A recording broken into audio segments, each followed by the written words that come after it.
Dito na naman tayo sa another episode ng ating vlogs, Badong Aratilis po.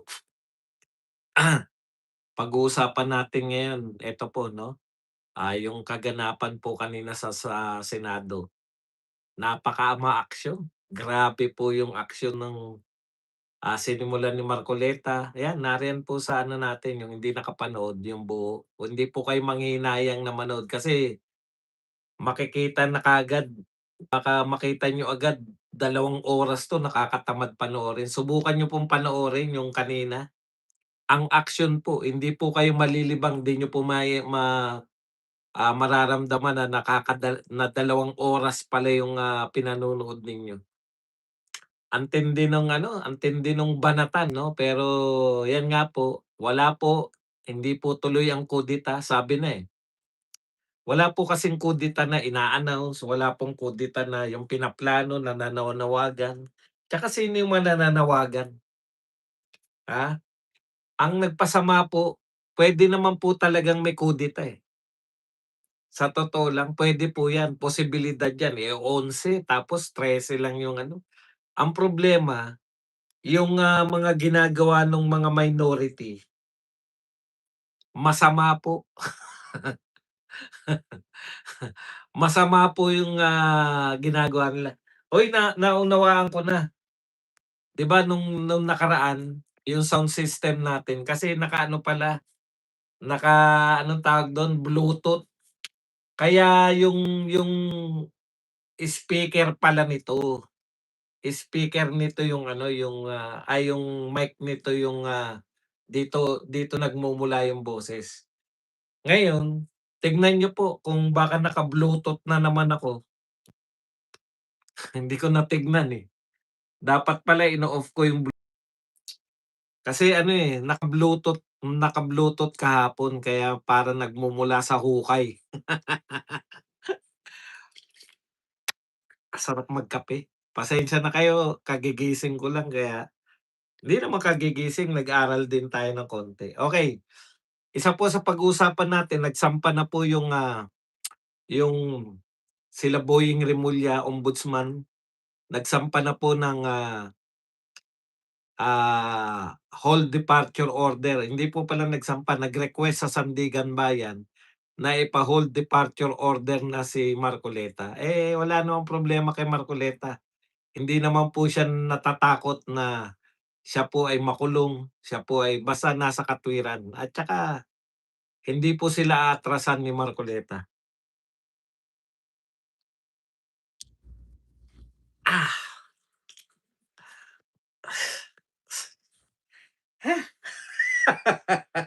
Ang sarap humigop ng mainit pero sobrang init naman nung pagkakahigop ko, diretso sa baga. Ayun, okey na. Okey, tapos po, dito po sa minority, galit na galit yung minority sa isinagawa pong, speech. Hindi privilege speech, eh, parang may tawag, eh. Kaya tinatanong siya kung privilege speech ba yun. Lahat po halos ng minority pero meron tayong nakita riyan, mukhang si Pinuno Lito Lapid na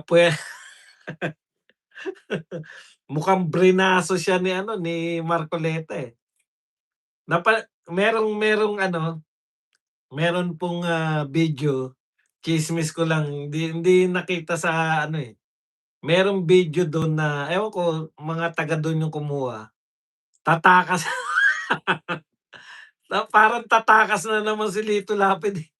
Inawat siya ni Marcoleta, "Hindi, dito ka muna, sasabihin ko pa na." Siguro napa-oo siya ni Marcoleta na ano, "Ano ka ba, sasama ka ba ro'n sa mga minority na, tatanggihan mo yung kay Imee Marcos?" Alam niyo po, naunawaan natin sila mamaya po ma yung pananaw ko sa naganap. Pero bago 'yan, kung bago ka pa lang dito sa ating channel, mag-subscribe ka na.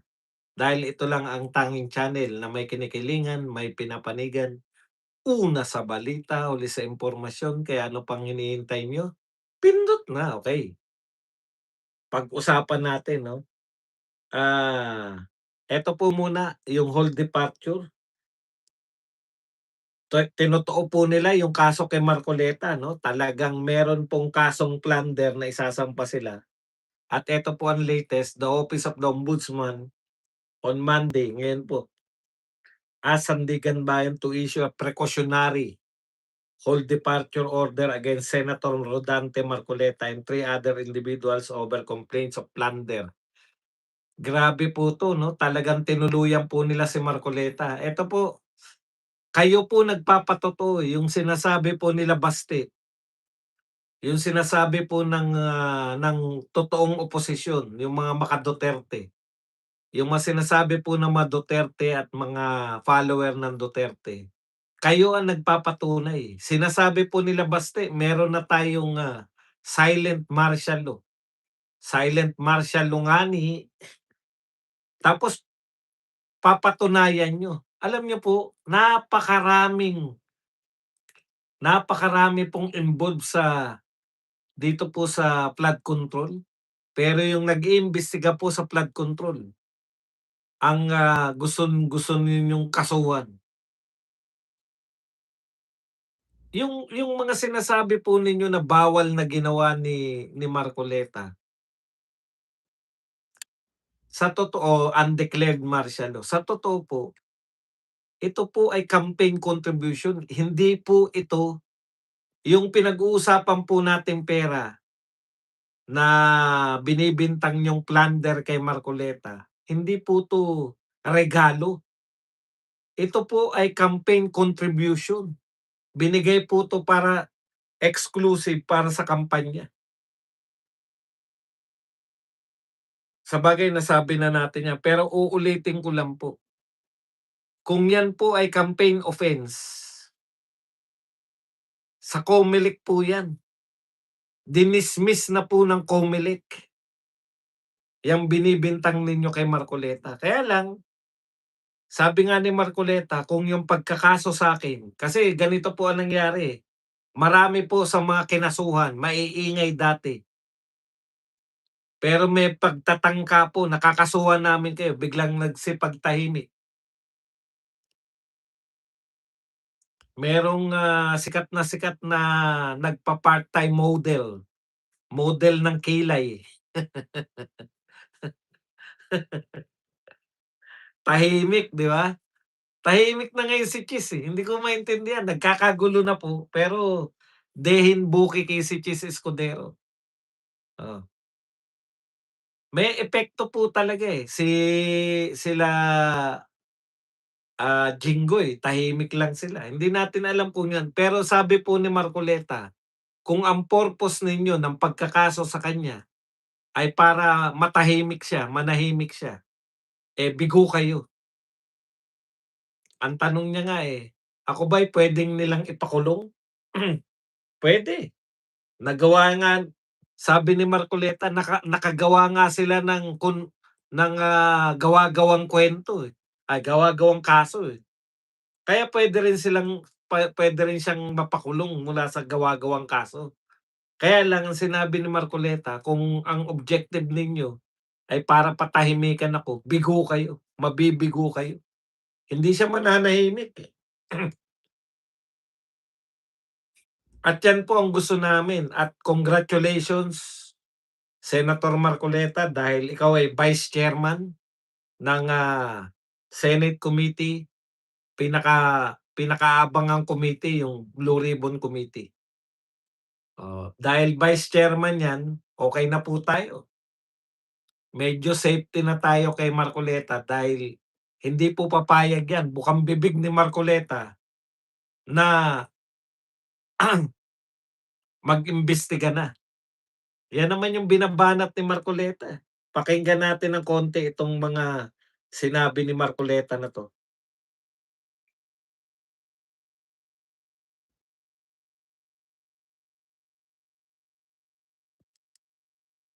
Teka, narito pala yung aking ano, narito pala yung kaya hindi niyo marinig, naka-Bluetooth pala. Kasi po matagal ko nang sinasabi, 9 na buwan na po ang nakararaan, ngunit ayaw nating ituloy ang pag-iimbestiga sa flood control scandal. Isang pinakamalaking nakawan sa ating bansa. Parang ninakawan ng isang pamilya sa tanghaling tapat. At ang mga magnanakaw ay hindi nakamaskara. Nakakurbata lahat. Nakabarong Tagalog. Paano hindi masisira ang kumpiyansa ng mamamayan kapag tinalikuran natin ang itong pananagutan? Alam niyo po, yung sinasabi kasi, narinig niyo ba? Narinig niyo yung sinabi ni Marcoleta? Oh, yan po, kasama po yan sa sagutan. Yung sinasabi po ng minority na ibangon naman natin yung dignidad. Tignan niyo po, hindi pa po nakakasimula talaga si Alan Peter Cayetano. Kaya bumabalik sa inyo, eh. Ano yung sinasabi niyong dignidad? Sa ilang araw nasira yung dignidad ng Senado? Oh. Kaya po nasira yung dignidad ng Senado dahil po ang inaasahan ng mga tao sa Senado, kaya po unti-unting nasira yung dignidad ninyo dahil mula po nung nagsimula si Marcoleta na mag-imbestiga sa Blue Ribbon, yun na po ang naging pamantayan ng Senado. Wag na po tayong magbulahan. Blue Ribbon lang po. Wala na yung mga kung ano-ano. Alam niyo, sa totoo, sa tindi po ng pagnanakaw na ginawa sa bayan natin, wala kaming pakialam kung ano naiisipan ninyong mga batas-batas. Katarantaduhan po lahat ng batas na yan. Bakit po? Bakit po katarantaduhan yung batas? Hindi ba may batas na tayo laban sa pagnanakaw? May batas na tayo laban sa graft and corruption? May batas na tayo laban sa plunder? Oh, ang problema po ba natin batas? Hindi po. Ang problema natin, sabi ni Marcoleta nga, harap-harapang nilalabag yung batas. Ninanakawan tayo ng harap-harapan pero hindi nagnanakaw mga nakamaskara. Hindi sa gabi, harap-harapan, tanghaling tapat. Ninanakawan tayo ng mga nakakorbata, nakabarong Tagalog. Imaginin ninyo.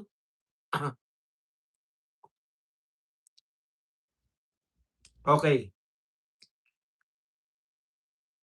Buhat po nung nag-imbestiga si Marcoleta, nagkaroon tayo ng pag-asa. Siya naglantad niyan lahat, eh. Lihim sa atin yan lahat, eh. Ang kaisa-isa nagsalita before mag-imbestiga si Marcoleta, ang nagsalita po na ang may kontrol ng budget ng Pilipinas ay si Martin at saka 'to si Saldico, si VP Sara. Hindi pa natin mapaniwalaan yan nun. Ako nga, eh. Si VP Sara naman parang exaggerated.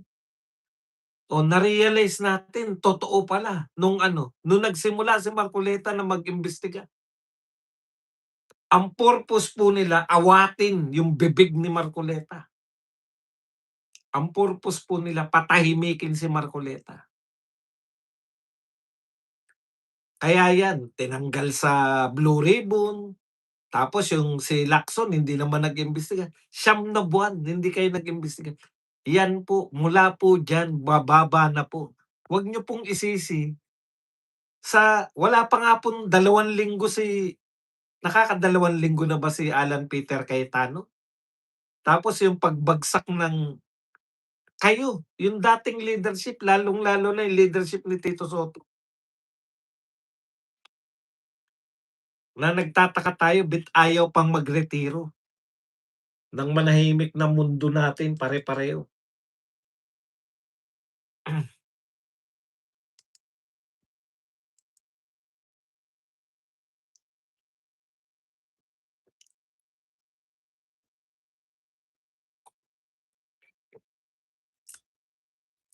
Sabi nga ni Alan Peter Cayetano, ang last bastion of democracy yung Senado na.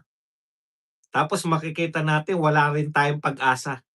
Kasi Nakita niyo po ba yung House of Representatives? Talagang talamak na anti-Duterte sila, eh. Tandaan po ninyo, kaya po galit ang mga Pilipino,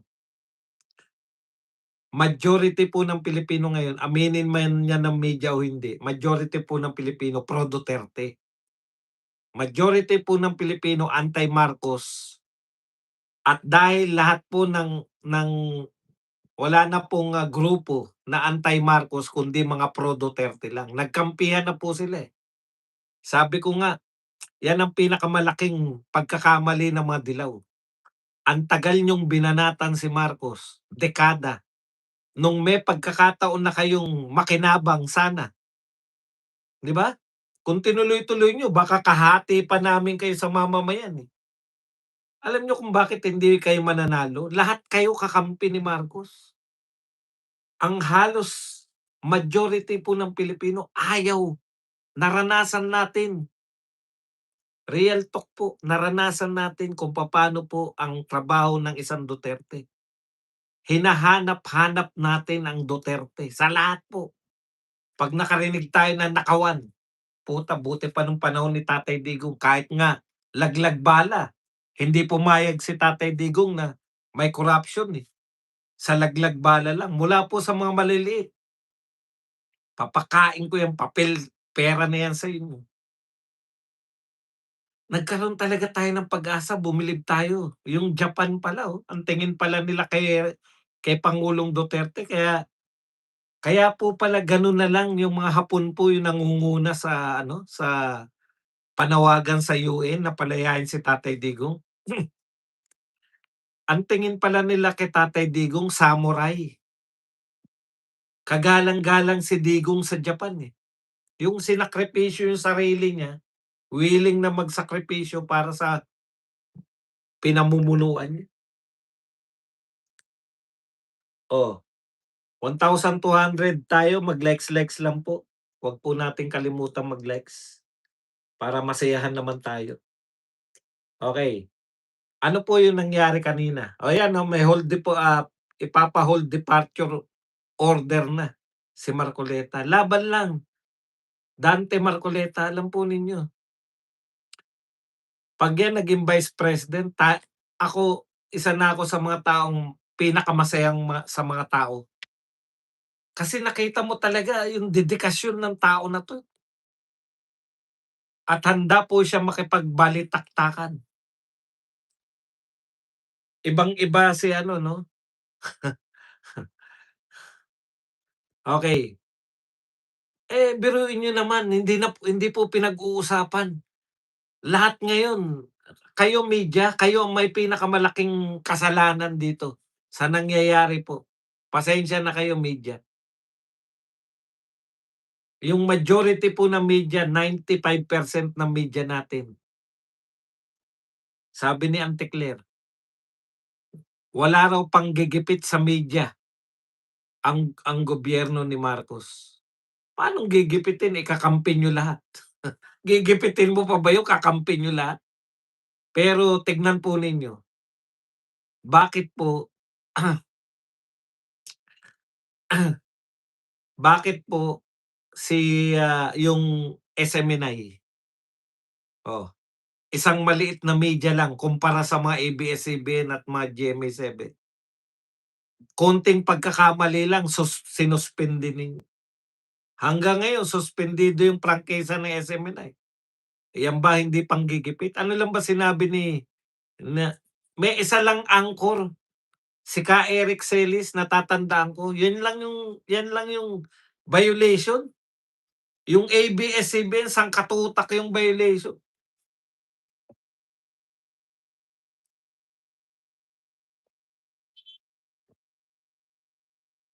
Okey, balik tayo kay Marcoleta.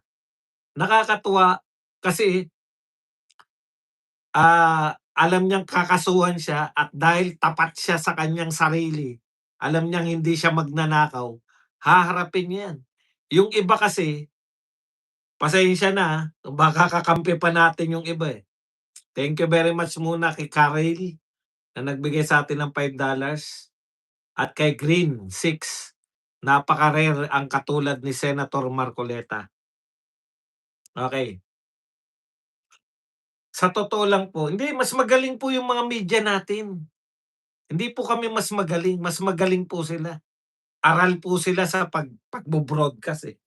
Magaling po sila kumpara sa'min. Kaya lang, karamihan po sa mga vlogger, lalo na po mga vlogger ni Tatay Digong na mga Duterte, nagsa ang pinapahayag po namin katotohanan. Kaya kayo, maraming maraming sa vlogger na umaasa ng katotohanan, baliktad, eh, 'di ba? Okey. Eto po, yung kay Marcoleta, ang ganda ng speech niya kaya lang kumbaga mas maaksyon yung kay Amy Marcos, eh. Pero kung sa ibang araw kung hindi sila nagsabay, makaka-focus yung mga tao rito sa speech ni Marcoleta. Pero kay Amy Marcos sila, eh. Tignan niyo po yung halos lahat sa inyo napanood. Wala naman pong fake news dun sa sinabi. Bakit po fake news? Nagre-react po. Tama rin po. Ako naniniwala ako sa reaksyon ng mga nagsalita, eh, lalong-lalo na kala Mick Zubiri. Kasi 'pag gano'n yung galit, gano'n ka kagalit tapos minsan ka lang magalit ng gano'n, totoo yun, eh. Totoo yung sinasabi ni Mick Zubiri na ayaw niya ng tiyatya. Tama si Loren Legarda, eh. Si Mick Zubiri yung presidente, Senate President nung panahon na, nag-ano sila, ah, nagpapirma, 'di ba? Para mag-tiyatya, People's Initiative, PI. Pinigilan nila yun, ayaw nila. Tingin ko nga, eh, isa yan sa mga dahilan kung bakit siya nakudita si Migs, 'di ba? Kasi ayaw niya sa tiyatya, eh. Ikalawa, hindi niya napigilan si Bato nung ah, yung nag-imbestiga si Bato sa drugs. Yung guest niya si ano, si anong pangalan nung naging vlogger na dating PDEA, na ngayon po ay, vlogger na. Lagi kami nagkikita niyan, eh. Nung meron pa sila sa EDSA, ano na ngang pangalan nun? Si Agent Morales, 'di ba? Yun na talaga. Nakadalawa na si Agent Morales, oh. Kaya po, 'yan yung naging dahilan kung bakit tinanggal si ano. Ako naniniwala ako na ayaw niya talaga sa tiyatya, pero hindi nila inunawa yung sinabi ni Amy Marcos, eh. Hindi po kaka-post. 'Yan po yung ini-speech. Kung hindi kayo nakapanood kanina sa Senado, nag-speech po si hindi privilege speech ang tawag, eh. Personal privilege speech, parang gano'n. Okey. Wala namang ako, ni-review ko uli, wala namang sinabi ro'n si Amy Marcos na fake news. In fact, sila yung mga nagsasalita, eh. Ini in-excerpt mula po sa mga videos ng kung sino-sino kinuha ni Senator Amy. Tama naman yung sinasabi ng mga minority congressman na ayaw nila sa tiyatya. O 'di tagumpay ano man ang sabihin niyo sa ginawa ni Senator Amy, tagumpay siya. Tagumpay na ano, wala na po ngayon, hindi na papasa yan sa Senado. In-expose, inunahan sila. Inunahan sila ni Senator Amy. Yung no election na yan, yung charter change para mapigilan yung eleksyon, personal and collective speech, yun. Hindi siya privilege speech. Oh. Inunahan po ni Senator Amy yung pagtatangka nila mag-tiyatya. Ngayon mahirapan na sila dahil putya galit na galit sila, eh, na pinakita nila, "Hindi kami naniniwala diyan." Natangay din sila kay Mig Subiri, oh. Alam niyo po kung ano po 'yan? Inamin po ni Tito Soto na nakikipag-usap po siya tungkol sa tiyatya. Doon din. Kaya lang ang pinalalabas niya, naglolokohan. "Oh, wag mo niyo kaming bulahin." Tamang magalit sila Mig-Zubiri dahil wala naman talagang usapan sa Senado. Wala pa pong usapan sa Senado dahil sa level pa lang po ni Tito Sotto. Nag-uusap pa lang po sila, Speaker at Senate President. Tamang hindi pa, tamang hindi pa po nakakarating sa kanila. Dahil lang usapan po between the leaders ng separate branch ng Congress. Dun pa lang usapan. Nagkabistuhan pa sila kunwari, oh, dumating si Lacson at nakita sila na nag-uusap. O ngayon ano ang sabi ni ano ang sinabi ni Tito Sotto tungkol po diyan sa binisto sila ni alam niyo si Manang Aimee, kapatid yan ng presidente. Matagal na pong may mga intelligence din po yan. Ano ang sabi ni Aimee, ni Tito Sotto? Naglolokohan lang sila, nagbibiruan lang. Hmm, hindi ko po sinasabi na suportahan natin si Aimee 'pag tumakbo siyang Vice President, kung malabo po 'yan. Ang sinasabi ko sa inyo, nilantad ni Aimee Marcos yung balak nila. Totoo ba na wala pang usapan sa Senado? Wala pa talagang usapan kasi nag-uusap kailan lang ba naging speaker 'yan si D? Nag-uusap pa lang sila, 'yan po ang isa sa kanilang mga plano kung si VP Sara ay hindi ma-impeach. Anong gagawin nila? Oh, extension, Noel, naunahan sila. Ngayon, dahil nabisto si Tito Sotto, hindi niya mai-deny na nag-uusap sila tungkol sa tiyatya. Ano na lang ang sasabihin dahil komedyante siya, "Nagbibiruan lang naman kami, hindi po PI, CONAS at CONCON ang pinag-uusapan nila." Hmm, nagbibiruan sila? Sinekreto niyo pa? Naligaw pa si Ping Lacson dahil may ka-meeting din dun. Oh, grabe naman coincidence yun. Kasi kung biruan lang yun, bakit bakit ikaw lang ang senador at saka si Bo GD lang?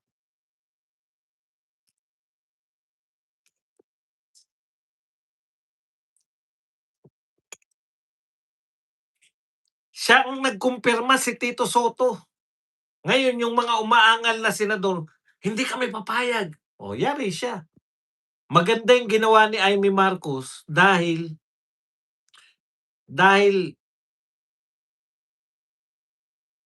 na-expose niya na agad.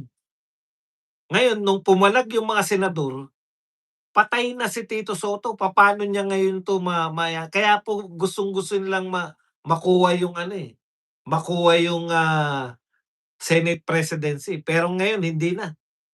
Hindi na papayag yung mga senador na magtiyatya. Na-unite sila na 'wag na magkaroon ng tiyatya ngayon. 'Wag magkaroon ng extension, hindi hindi sila papayag na magno-Noel. Dahil yan sa expose. Kaya yung nagsasabi na pangit yung ginawa ni Imee Marcos, wala tayong magagawa diyan. Ano man ang means ngayon, magpapakabuti ka pa ba diyan ng gawain sa mga ginagawa ng mga yan? Kinakailangan ba pumarehas ka pa rin? Okey, yung ginawa ba ni Imee propaganda? Oo, alam niyo magtapatan na tayo, propaganda yan. O 'di pangit nga naman yun dahil propaganda. Eh, sila rin naman nagpopropaganda, eh. Ang tagal-tagal na nila, dalawang dalawang, buhat po nang naupo si Senate President. Panay nga propaganda nila na bababa na ang tingin ng tao sa Senado, bumababa ang dignidad. Kinakailangan ibangon ng dignidad, ibangon ng Senado. Sa 2 linggo pa lang si Alan Peter Cayetano, napabagsak niya na yung Senado, talaga? Gano'n kabilis? Ano ba pagkakaiba ng propaganda ninyo at propaganda ni Imee Marcos? Propaganda ba 'yan kay Imee Marcos? Hindi, ako wala akong kainti-interes na magkunwari. Propaganda 'yan. Eh, sila ba hindi ba sila nagpopropaganda? Black propaganda ba 'yan? Black propaganda 'yan laban kay Tito Soto at sa mga pamunuan nito. Oh, eh, ano ngayon, labanan po 'to ng propaganda. Gusto niyo yung media niyo lang? Tama naman yung sinasabi ro'n. Nakipag-usap si Tito Soto, sasabihin na lang ni Tito anong palusot ni Tito Soto, eh, natural na nag-uusap kami niyan kasi golf buddy ko 'yan, eh. May golf ba saan sila nag-usap, Solaire ba? Soler? May golf ba golf buddy mo 'yan. Sa golf course kayo nag-usap, nagbibiruan kayo sa golf course, okey 'yun, oh. Pero sa hotel kayo, eh, sa hotel kayo nag-uusap, eh. Ano pong biruan kaya ang mapag-uusapan ninyo sa charter change? Sige nga, ang tawag po diyan initial na, nag-uusap na po kayo, nagpaplano na kayo, hindi po tama rin yung mga senador, walang usapan yung mga minority o yung majority noon. Naniniwala ako diyan kasi nga alangan naman mag-usap kayo agad, wala pa ngang plano. Yung mga leader muna, 'di ba? Mga leader muna 'yan. Oh, yung Senate President muna tsaka yung, speaker. Ngayon 'pag pulido na, tsaka nila ibababa unti-unti 'yan. Kay Lacson muna, paplanuhin muna nila papaano natin 'to ilalatag sa kanila. Alangan naman lahat kaagad, hindi po lahat kaagad 'yan. Kaya totoo yung ano na yun, maaaring exaggerated yung iba, pero hindi po puwedeng biruan yun. Hindi po puwedeng golf buddy lang kayo kaya kayo lagi nag-uusap, oh. Eh, dalawa na yung umamin na merong usapan, eh, si Lacson tsaka si Tito Soto, eh. Bahala na po ang taong bayan, kaya nga battle of propaganda ngayon, battle of propaganda. Vlogger ni Duterte versus media, mga dambuhalang media. Eh, nagpopropaganda rin naman kayo. Mas makatotohanan nga yung sinasabi namin. Yung propaganda namin nakabase sa katotohanan. Kayo, anong propaganda niyo? Si Bato ay tumatakas sa halimbawa 'yan yung kay Bato. Sinasabi ninyo si Bato ay tumatakas sa batas. Mas makatotohanan yung sinasabi ng mga maka-Duterte. Anong batas ba yang pinagsasabi niyo? Basahan niyo kami ng artikulo sa Saligang Batas ng Pilipinas na nagsasabi na 'pag may ICC warrant of arrest ka, ay puwede ka ng direktang hindi na dadaan sa local court. Tinitiyak ko po sa inyo wala pong gano'n. Korte po ng Pilipinas ang ano rito, ang, supreme. Ang masusunod po rito ay Korte ng Pilipinas. Sino ba si LB? Tignan niyo kakasuhan si LB ng fake news. Sino po si LB? Hindi ko po kilala si LB. Eh, kumpletuhin niyo na kung para naman magka-ideya ako paano ako magsasagot diyan sa LB na 'yan. Liwasang Bonifacio ba 'yan? Ano yung LB?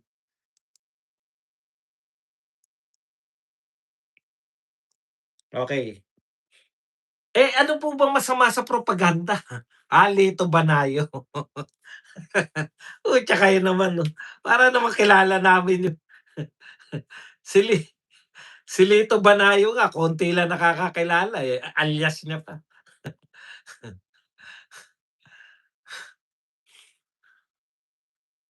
Ngayon po ang nangyayari po ngayon, labanan talaga. Ako umaamin ako diyan, propaganda, pero katotohanan po ang dapat manaig, eh. Ang katotohanan po ang dapat manaig. Ang dami ko na namang kamukha, minsan kamukha ko si Matibag, minsan kamukha ko si Lito Banay, minsan kamukha ko pa yung matabang vlogger.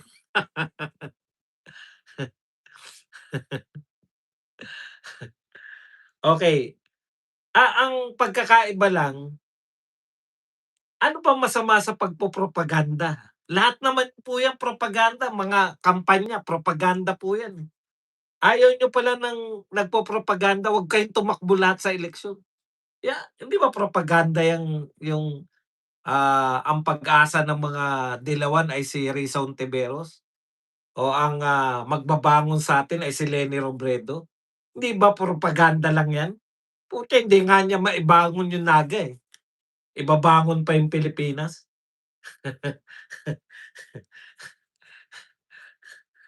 Ano pa bang mga nangyari kanina? Teka silipin ko 'tong kodigo natin.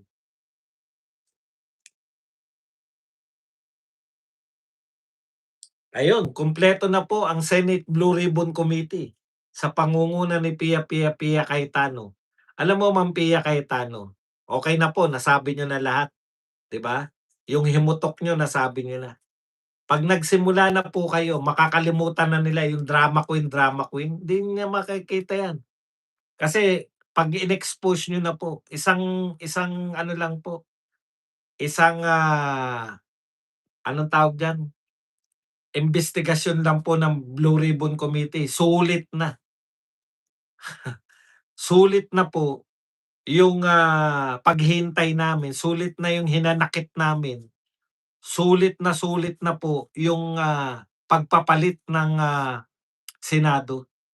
Alam niyo hindi po kami naniniwala na ma-impeach, mako-convict po si VP Sara, hindi po kami talagang lalaya po si VP Sara, pero ang pinakamatindi po na inaasahan namin sa pagpapalit, sabi nga ni Marcoleta 'di ba? Ano ba yung sinasabi ninyo na kaya nagpalit ng,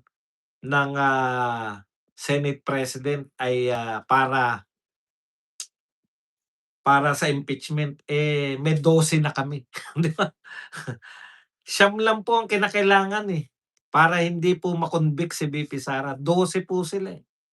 Kahit po hindi dumating si Bato, 12 sila. Oh, hindi lang magpapalit ng, Senate President. Uy, in fairness, sinabi po ni Marcoleta mukhang nabraso niya si Lito Lapid kasi, Kapampangan, eh. Baka inawitan niya, Lito Lapid, kinakailangan hindi po siya pumabor sa minority, nagpahayag po. Akala ko aasarin lang ni Marcoleta kanina, eh. Eto po magpapahayag yata ang kasama natin mula sa Pampanga. Hmm. Hindi po 'yan, kalokohan po 'yan, wala po sila. Sino ang kilala na natin na haharap? Si Madriaga tsaka si Trillanes? Eh, wala lang kumistiyon kay Trillanes, eh, propa propaganda rin. Minamasama niyo lang po yung propaganda, eh. Ano po ba yung propaganda sa tingin ninyo? Puwede namang ang propaganda niyo totoo, eh. Ang sinasabi ko po yung kay Senator Amy Marcos na privilege speech niya, propaganda ba yun? Yun yung turing, eh. Opo, pero masama ba yun?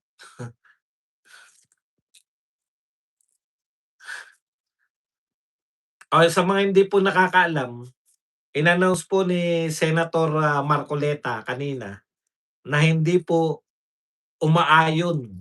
Kasi in-announce kasi ni Loren Legarda, eh, lahat ng minority ay, sumasang-ayon kay Mig Zubiri na tinututulan nila yung privilege speech ni hindi nga privilege speech ang tawag, personal and collective kung ano man.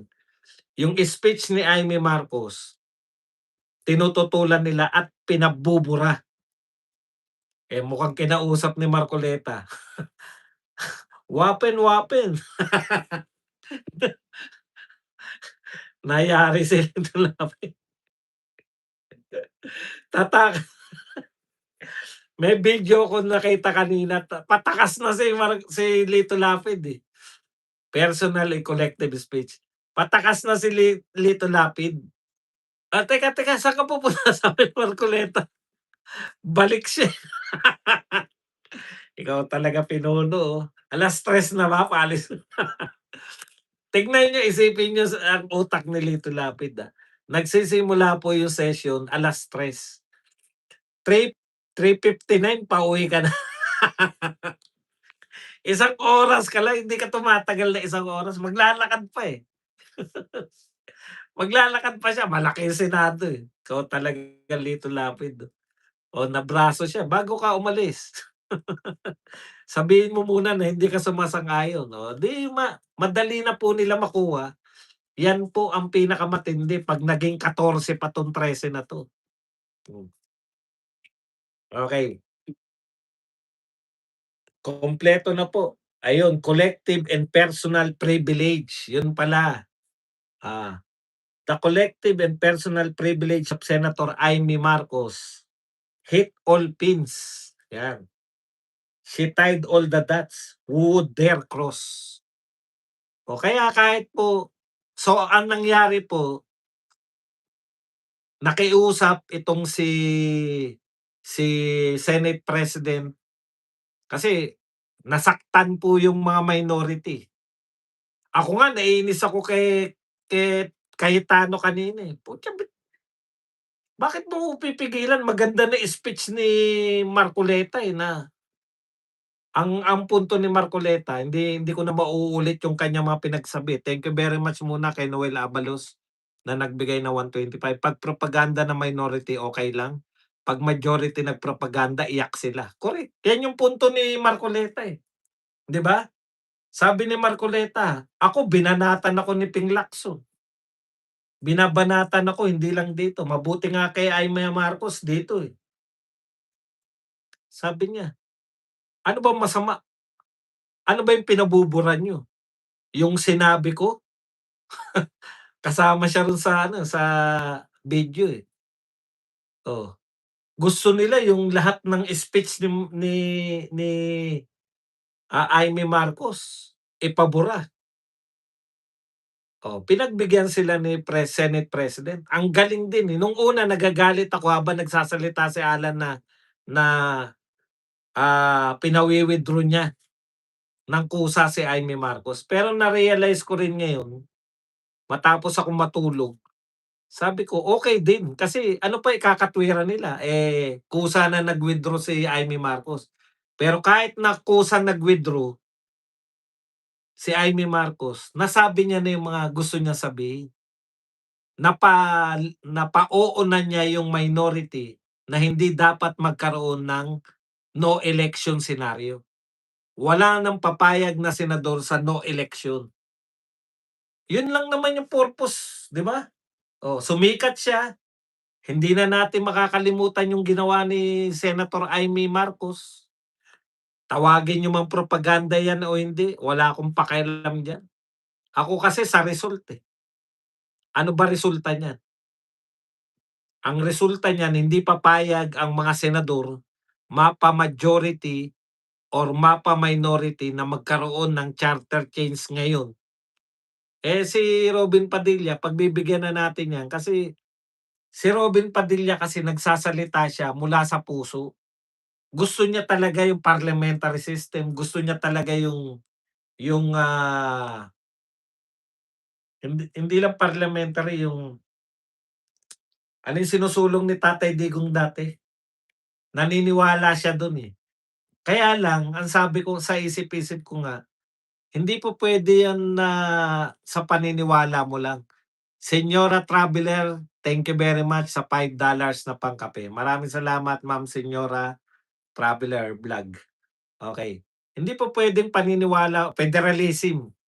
Talagang naniniwala ako na nasa puso 'yan ni ano, ni Binoy kaya gusto niya mag-charter change. Eh, ganyan po talaga, eh. Panay puso kasi si Binoy, eh. Pero ang hindi niya naiisip, once na nagbukas kayo ng charter change, lahat na ng mga demonyo gagawan na nila ng paraan 'yan, 'di ba? Maipapasok na nila yung mga gusto nila. Oh. Okey 'yan, Binoy. Eto na lang ang payo natin kay Senator Robin Hood. Ako, ano ko sa'yo, naniniwala ako sa'yo yung puso mo talaga. Kaya lang minsan, Senator Robin, hindi po puwedeng panay puso pinairal dahil ang mga kalaban natin panay mga tuso. Puso ka, sila mga tuso naman.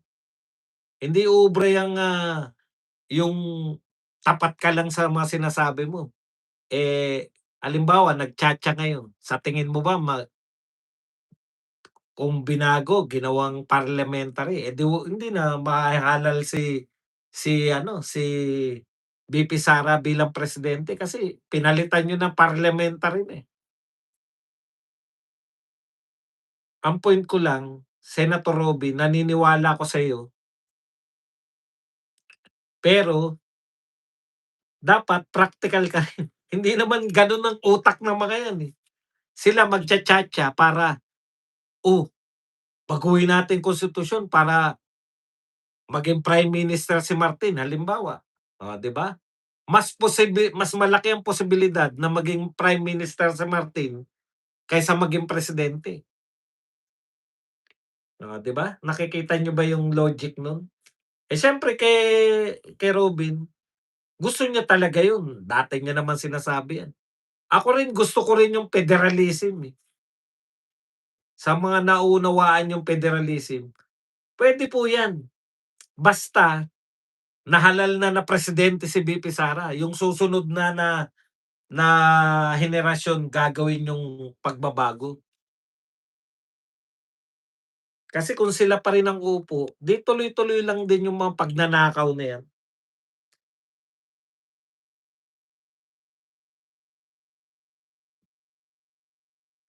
Okey, kaya kayo natalo sa kudeta, hindi kayo nakakuha.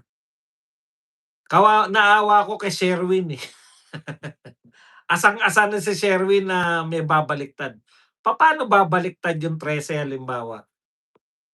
Inaasar ni Ping Lacson, inaasar ni ayan, ito mga pambwisit sa inyo, si Tito Soto, si Ping Lacson at tsaka si Raysa Hontiveros, 'di ba?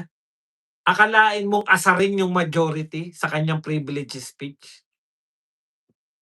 Naiiyak sa galit si Pia Cayetano nung binanatan sa privilege speech ni Raysa Hontiveros yung majority. Lahat ng babae nila, Camille Villar, Loren Legarda, nakiiyak sa pag-iyak ni Pia Cayetano. Tapos nakita ninyo kung papaano bumanat yung media at yung mga kapanalig nilang mga trolls, iyakin, ang drama-drama. Nag-asar pa si Lacson, eh, sabi ni Lacson, "Isa ako sa mga hindi ko nangumusta sa'yo dahil sa ginawa mong drama." Sabi ni Lacson, eh, sa ginawa raw na drama, yan yung nagpahamak sa kanila. Kaya raw magkakaroon ng kudeta. Kita mo, wala pa kayong numero, pinagmalakihan niyo na yung 13. Inaasar ninyo yung 13. Sinasabihan niyo na dahil sa ginawa nila, bumababa yung dignidad. Ano ngayon, kung ako kasama sa 13, sisiraan niyo yung ginawa namin, na yung ginawa namin ay nakakababa ng dignidad ng Senado. Bakit ako sasama sa inyo?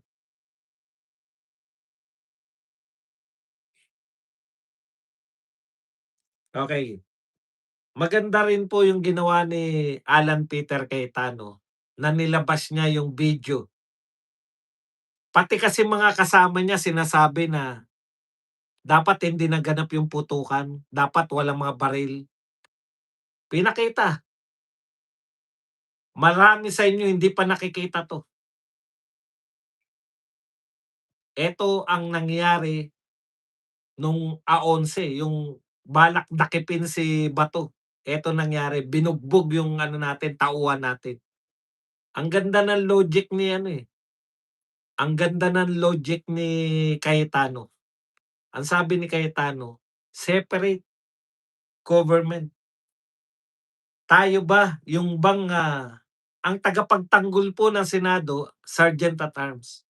Ang tanong niya lang, puwede ba yung Sergeant at Arms natin pumunta sa Supreme Court at manghuli dun, mambugbog ng mga gwardiya ng Supreme Court? Puwede ba yung, ating,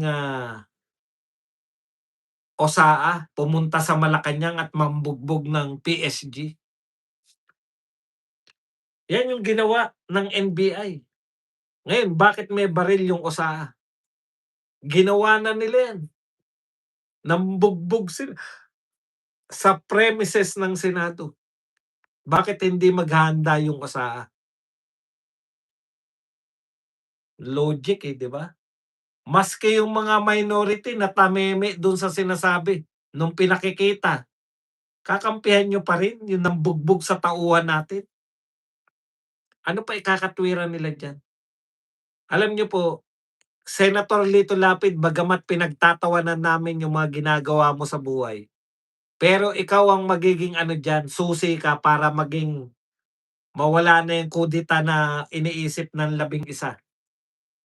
'Pag ikaw umalis ka diyan sa 11 na yan, sumama ka naging 14, mahihirapan na sila na magkudeta kasi ang dami na nilang ano, pababaliktarin, 'di ba?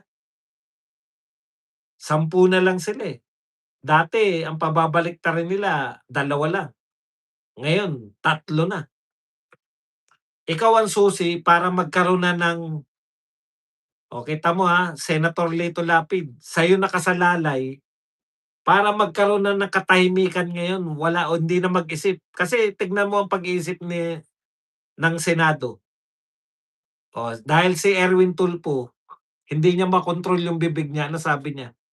Napaka-tempting nung ano, nung 13 tapos 11 kami. Talagang mag-iisip kami, kasi 2 lang, eh. Oh. Kaya Lito Lapid bumaliktad ka na para mas dumami na yung majority. Mig Zubiri bumaliktad ka na rin.